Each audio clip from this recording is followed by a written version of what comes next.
Mari kita sambut berdiri dengan bersolawat. Ya Nabi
saya mengenal PTBS kan tanggal 22 Februari 2018. Nah, sebelumnya ya, latar belakang saya ini pengusaha. Jadi saya dari tahun 93 itu sudah mulai punya usaha sendiri. Kalau cari duitnya, sejak saya zaman SMA, kuliah sudah cari duit. Tapi jadi pengusaha itu maksudnya punya usaha, ada izin-izinnya itu tahun 93. Ya, dalam perjalanannya itu sampai tahun 98 ya, 98 itu kan krisis ya, krisis Pak Harto turun karena dulu usaha saya ini tour and travel, banyak melayani ya, termasuk ada foto video, banyak melayani tamu-tamu asing, tamu-tamu Jepang, tamu-tamu Taiwan gitu ya.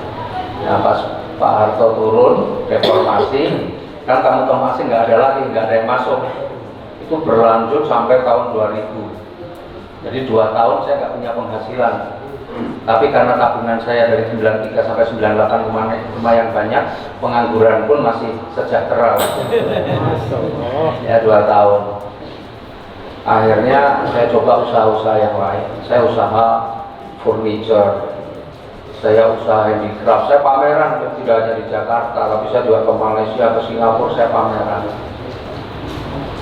Ternyata tidak sesuai yang diharapkan.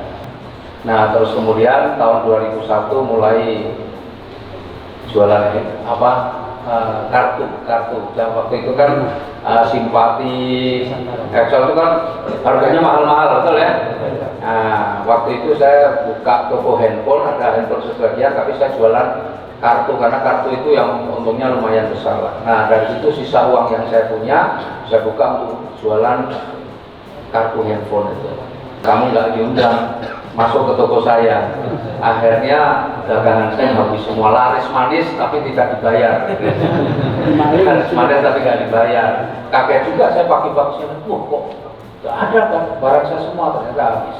Disitulah saya sudah nggak punya modal karena modal saya semua sudah saya habiskan di situ untuk modal laku, aku dapat duit belikan lagi untuk perputaran itu. Disitulah saya mulai pertama kali akhirnya harus berhutang. Ya, jadi tahun 2001 saya memulai hutang. Akhirnya saya jadi penggemar hutang ketika saya tahu hutang. Setelah saya punya hutang, akhirnya jadi penggemar hutang. Karena hutang itu kayak narkoba. Sekali kena, udah kecanduan nih pengen punya motor kredit. Begitu motornya udah lunas, bukannya seneng tapi malah dijual atau betul nggak? Atau diajukan hutang lagi, jadi kredit lagi. Kalau enggak ya dijual, beli lagi yang akan lebih bagus buat DP. Itu kebiasaan, jadi hutang tuh nggak selesai-selesai. Nah, jadi akhirnya usahanya berkembang, tapi lucunya orang usaha ini, saya yakin di sini pasti ada yang usaha lah. Ya, pasti ada pengusahanya juga ada. Itu lucunya, kita punya usaha, usahanya berkembang, utangnya juga ikut berkembang. Betul nggak? Itu hampir sama dengan pegawai, Pak. Pegawai itu pangkatnya naik, jabatannya naik, utangnya juga naik. Betul ya? Itu misteri hutang itu ada di situ, Pak. Jadi saya pikir-pikir aneh ya. Mestinya kalau orang usaha itu usahanya berkembang, utangnya lunas, yang gagal malah asetnya yang bertumbuh. Tapi ini kebalik, dan itu dialami oleh banyak sekali pengusaha-pengusaha rata-rata begitu. Semakin besar usahanya, utangnya juga semakin besar. Karena waktu itu di tahun 2000 saya pernah mengalami jatuh, saya pernah mengalami bangkrut kan. Bangkrut, benar-benar bangkrut saya itu tahun 2011, di mana rumah yang saya punya, mobil yang saya punya, ya 2011 mobil dulu pasti kita jual. Sebelum rumah kan mobil dulu, karena utangnya udah berat, harus cicilan, udah mulai berat. Ya udah, apa yang bisa dijual, jual mobil dulu dijual. Ya awalnya beberapa usaha saya, toko-toko yang kontrak-kontrak dioper kontrak, terus kemudian mulai mobil dijual. Terakhir ya pasti rumah dijual. Cari yang lain, jadilah saya maklar. Maklar bahasa kerennya marketing, betul nggak? Nah, bahasa kalau di properti ya broker, kalau di tempat lain ya calo, di Samsat namanya calo. Kalau di McLaren, kalau di mana? Di pasar sapi namanya Blante kalau di Jawa. Ya itu yang bisa kita lakukan. Tapi ternyata sebenarnya profesi marketing, maklar, calo, broker atau apapun itu sebutannya, itu profesi yang keren, Pak. Karena kita dengan bahkan tanpa modal tapi kita bisa menghasilkan, itu luar biasa. Nah kemudian alhamdulillah, karena kita ini kan bagaimanapun juga, terutama yang muslim ini kan pengen menyempurnakan rukun Islamnya. Nah, haji itu jadi impian. Ya, alhamdulillah akhirnya tahun 2017 saya bisa berangkat haji plus ya. Nah, saya balik cerita, 2011 itu kondisi saya paling buruk. Disitulah saya, kalau kondisi paling buruk itu orang kadang punya dua pilihan, Pak. Mau jadi semakin baik atau semakin buruk, betul kan? Ya pada saat kita pusing itu mendekatnya ke siapa? Banyak orang terus gelap mata, apapun dilakukan, nggak peduli. Tapi ada orang yang kemudian malah mendekatnya ke hal yang baik, yang minimal datangnya ke Pak Kiai, datangnya ke pesantren atau ke orang-orang yang bisa memberi solusi. Nah, saya waktu itu tahun 2011 saya datang ke Pak Kiai yang punya pesantren ya, salah satu pesantren. Ternyata kiainya masih muda. Akhirnya ya kita sharing-sharing di situ waktu itu, ceritalah. Nah waktu itu saya cerita ke Pak Kiai, ya saya ceritakan saya lagi susah Pak, ini usaha saya bangkrut, gimana solusinya? Kan kita pengen amalan-amalan apa kan gitu ya. Nah, beliau berikan amalan nih. Amalannya apa? Amalannya saya disuruh sedekah. Ya, saya bilang, loh saya ini lagi bangkrut Pak Kiai, kami dulu masa saya suruh sedekah? Ya, kan sedekah itu bebas, mau berapa saja. Sedekah nggak harus banyak, karena perintahnya bersedekahlah di kala lapang dan sempit, betul nggak? Bukan pas susah terus nggak sedekah, harus sedekah tetap. Mau 1.000, mau 2.000, terserah. Karena sedekah itu nggak ada sedekah minimal, nggak ada minimalnya, terserah bersedekah. Saya itulah. Akhirnya itulah yang saya jalankan. Saya akhirnya setiap hari disuruh sedekahnya kapan? Sedekahnya pagi. Ini saya cuma cerita ya, enggak. Kalau dalilnya saya nggak ngerti. Tapi saya suruh sedekahnya suruh pagi sebelum jam 9. Ya udah. Sedekahnya kemana? Ya terserah. Mau sedekah kemana? Yang penting itu sedekah. Mau di masjid, mau ke orang, ke siapapun terserah. Maka saat itulah saya lakukan mulai. Ya saya kebiasaan saya ngantar pagi anak sekolah gitu ya, naik motor itu. Kalau sempat mampir masjid sholat duha ya masukin 2.000 saya dulu awalnya. Terus saya dulu masih ngerokok, beli rokok, ada kembalian kira-kira 2.000, apa tak kasihkan yang jaga. Saya beli bensin, misalnya ngisinya 8.000, tak kasih 10.000, nggak usah minta kembali yang sedekah. Dulu parkir motor 1.000, saya ngasihnya 3.000, yang 1.000 buat bayar parkir, yang 2.000 sedekah. Niatnya yang 2.000 sedekah harus ada niatnya. Bukan cuma ngasih, tapi niatnya sedekah. Itu saya lakukan. Nah kata Pak Kiai, kalau nanti kamu merasa rezekimu sudah mulai naik, tingkatkan sedekah. Katanya begitu. Jadi kalau toh ternyata hasilnya turun lagi, tetap pertahankan itu yang sudah ini. Itu.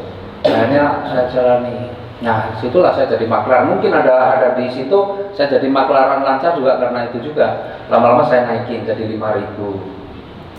5.000 naik lagi, malah jadi 10.000, jadi 20.000. Wih, masya Allah, luar biasa Pak. Ternyata sedekah itu memang saya yakini dahsyat. Kemudian saya jalankan, singkat cerita, utang saya itu lunas dalam waktu sebenarnya hanya 4 bulan, 3,2 miliar. Saya masih ingat, saya ke kantor PTBS waktu itu ngambil uangnya cash. Apa? 1 dus ya, waktu itu. Untungnya saya sudah ikut SLC Pak. Waktu itu yang saya terima di SLC kan bahwa harta itu letakkan di tangan, jangan di hati. Kalau letakkan di hati, kita ini adanya was-was saja dengan harta kita, betul kan? Tapi kalau letakkan di tangan, datang dan pergi itu barang biasa lah. Jadi kita mau sedekah buat apa, kadang-kadang nggak banyak mikir gitu ya. Tapi sedekahnya kayak apa? Nah, waktu itu saya ambil cash Pak, pakai Pajero. Saya ngajak teman, tahu kalau yang dibawa itu 1 dus itu uang tunai. Saya mah santai-santai saja, tapi yang teman saya yang nyopir ini malah lebih gak santai, belum ikut SLC soalnya. Meskipun itu uang saya gitu. Jadi kalau kita naik mobil nih, dia waspada kiri kanan belakang tuh. Pak, itu kayaknya di belakang tuh mobil kok ngikutin kita. Bener kan itu? Enggak, biasa enggak Pak. Tadi saya lihat tuh kayaknya di belakang kita tuh. Ya udah pelan-pelan, biar dia ikut pelan apa dia dalih. Pas dia pelan-pelan, orang yang di belakang bablas. Kan memang ikuti kecepatannya kebetulan sama kan gitu ya, dia di belakang kita. Curiga aja isinya kan. Nah, waktu itu pas 1 bulan saya tembus Pajero. Kebetulan Pak Haji Febrian waktu datang di acara SLC itu pakai mobil Pajero. Ya, dulu awal-awal kan semua orang dapatnya Fortuner. Nah, pas saya tembus pas 1 bulan itu saya tembus Pajero, pas saya datang SLC, Pak Febrian pakai mobil tembus Big Mokes lah, Pak Febrian pakai Pajero. Langsung saya minta, Pak Haji boleh nggak? Ya, Big Mokes saya minta Pajero yang sekarang dibawa oleh Pak Haji. Langsung alhamdulillah sama beliau diiyakan. Jadi saya senang banget waktu itu ya, saya dapat mobil pertama, itu kebetulan dapatnya Pajero karena dulu sebelumnya kan orang-orang pada Fortuner, saya dapat Pajero, dan Pajero itu Pajero yang dibawa oleh Pak Haji Febrian itu SLC. Masya Allah. Maka ini 5 tahun perjalanan saya, kemarin saya tulis ya, alhamdulillah saya sedang bangun rumah yang kedua, kemudian saya juga bangun kantor. Alhamdulillah saya pun diberikan rezeki, saya bisa akuisisi atau take over ya, satu yayasan sekolahan. Saya punya sekolahan yang sekarang juga sedang saya bangun sekolahan, saya punya sekolahan dari usaha ini. Kemudian ya dengan teman-teman dari Jambi, saya punya rumah walet di Jambi. Kemudian bisa beli kebun sawit karena kita punya pupuk yang luar biasa. Akhirnya kita banyak bergaul dengan petani sawit gitu ya, tertarik juga pengen punya. Akhirnya saya beli kebun sawit. Masya Allah, luar biasa sedekahnya ya, alhamdulillah. Ya kalau sekarang sejak sebelum COVID kita setiap hari kita bagi-bagi itu 300 box nasi setiap hari ya, udah lama, sejak sebelum COVID yang lalu. Kemudian setiap hari Jumat, karena sekarang kan di masjid-masjid kan hari Jumatan ada ini. Nah kalau hari Jumat bisa 2 kali lipat sampai 500-600 box ya, sampai hari ini. Kemudian saya juga punya anak asuh, tapi bukan hanya membiayai sekolah mereka gitu ya, itu sudah 103 udah lama juga itu sebenarnya ya, cuma nambah dari mulai 20 berapa sekarang udah 100 lebih. Kemudian ya beras setiap bulan ini kalau beras terinspirasi dari PTBS ya. Nah, setiap bulan saya 1 ton beras kita selalu berikan. Belum lagi yang lain-lain lah, masih ada yang lain-lain yang ke anak ke panti asuhan, yang bantuan ke panti asuhan juga ada. Jadi Masya Allah, sedekah itu memang satu-satunya yang dijanjikan oleh Allah. Ketika kita bersedekah itu Allah akan berikan, akan kembalikan lah, bahasanya bisa sampai berapa? 700 kali, bayangin. Tapi jangan kita hitung-hitung, mudah, pokoknya ikhlas saja sedekah. Tapi Allah pasti kembalikan, karena janji Allah itu pasti. Maka satu hal sedekah dari mulai 2.000 rupiah, bayangin, saya nggak bayangin tuh waktu itu. Kalau saya salah jalan, saya ketemunya orang yang benar, nggak diajari begitu. Alhamdulillah masuk PTBS pun kita punya owner Pak Haji Fabrian, itu juga orang yang luar biasa ngajarin kita sedekah. Coba nyambung semuanya, Pak. Jadi nggak ada yang kebetulan, Pak. Kalau sekarang kita sedang dalam kesulitan, bersedekahlah, itulah. Tetap bersedekah, karena perintahnya adalah sedekah. Sedekah itu di kala lapang dan sempit. Jangan, wah besok saya kalau sudah kaya kayak gitu saya juga akan berencana. Mulai dari sekarang, insya Allah semuanya akan menjadi lebih mudah, dibukakan jalan. Dalam masa sulit pun, kalau ini, Anda dalam masa sulit pun mau berbagi. Allah lihat itu, apalagi nanti ketika Anda sudah diberikan rezeki yang besar, insya Allah akan semakin mau berbagi. Karena Islam itu memerintahkan kita, perintah Islam itu cuma satu, untuk memberi. Kalau minta itu hanya sama Allah, betul nggak? Nggak ada orang Islam diperintahkan untuk minta sama manusia, nggak ada. Semua perintahnya memberi. Kalau bicara impian saya akhir nih ya, terakhir nih, saya pengen kenapa saya alhamdulillah ya, di PTBS ini kalau sebulan nggak kurang dari 500 juta lah. Ya, belum seberapa, potensinya luar biasa. Tapi kalau bicara impian akhir, alhamdulillah kita diberi rezeki yang banyak. Maka yang harus kita persiapkan kemudian adalah apa? Bagaimana kita benar-benar punya, kalau bahasa saya sering saya katakan, kita itu sudah harus punya peternakan uang, tapi kita juga punya peternakan amal. Kalau hanya punya peternakan uang, nggak punya peternakan amal, pertanggungjawabannya sangat berat. Saya juga punya pengalaman yang sama seperti Pak Hasan Aris ketika saya melakukan bisnis juga ya sama. Tapi saya itu bekerja, ya kan. Jadi pertanyaan saya ini faktornya hanya kayaknya nasibnya berbeda saja nih Pak, saya dengan Bapak itu. Ya kan. Kalau Bapak cepat ketemu dengan orang baik, ya kan, sehingga ketemu solusinya. Kalau saya ini ketemunya dengan orang mafia Pak. Gitu. Jadi agak sedikit beda, nggak ketemu gitu. Jadi nasib saya jelek Pak. Padahal misalnya juga malah melintang Pak. Mungkin Bapak hanya cuma tadi Bapak bilang di properti sama restoran ya kan. Nah, saya memang kerja di properti juga Pak, sama. Saya jual proyek, jual lahan, gitu ya. Terus jual beli pabrik bekas gitu ya kan. Nah, ini saya ingin tahu Pak, cara bedah solusinya seperti tadi itu bukan hanya sekedar sedekah, karena saya juga udah melakukan sedekah, tapi kok ini nggak ketemu gitu Pak. Gimana? Waalaikumsalam warahmatullahi wabarakatuh. Begini Pak, sesuatu orang itu, kalau saya yakini begini, niat itu menjadi sangat penting. Niat itu menjadi sangat penting. Misalnya begini, kita menolong, ada perempuan masih muda, ya, cantik gitu, kecelakaan, misalnya gitu. Terus ada orang menolong nih, orang yang menolong karena pamer, sama-sama menolong bahasanya, sama-sama sedekah bahasa misalnya gitu. Ini sama-sama menolong, tapi karena pamer pengen dilihat orang, kan dia lihat, baru nolongnya karena pengen dilihat orang kan. Mungkin nolongnya tidak dengan kesungguhan, tapi yang penting mungkin ngangkat apa-apa itu. Atau mungkin ada yang lihat, wih, ini yang kecelakaan ini perempuan cantik, karena lihat cantiknya, cara bopongnya mungkin beda gitu. Kan gitu. Sama-sama kelihatannya menolong semua kan, betul nggak? Yang ketika memang melihat, wih ini ada kecelakaan, dia lihatnya kecelakaannya, dia pengen menolong, maka dia pasti beda. Nah jadi kadang-kadang kita melihat sesuatu yang kelihatannya sama, Tetapi ruh ataupun apa yang ada di dalam dirinya berbeda, itu menghasilkan sesuatu yang berbeda. Jadi kadang-kadang kita perlu introspeksi itu, kesungguhan kita, niatan kita, mungkin kalau ditanya, siapa, saya sudah sungguh-sungguh, ya mungkin tambahin lagi lah sungguh-sungguhnya.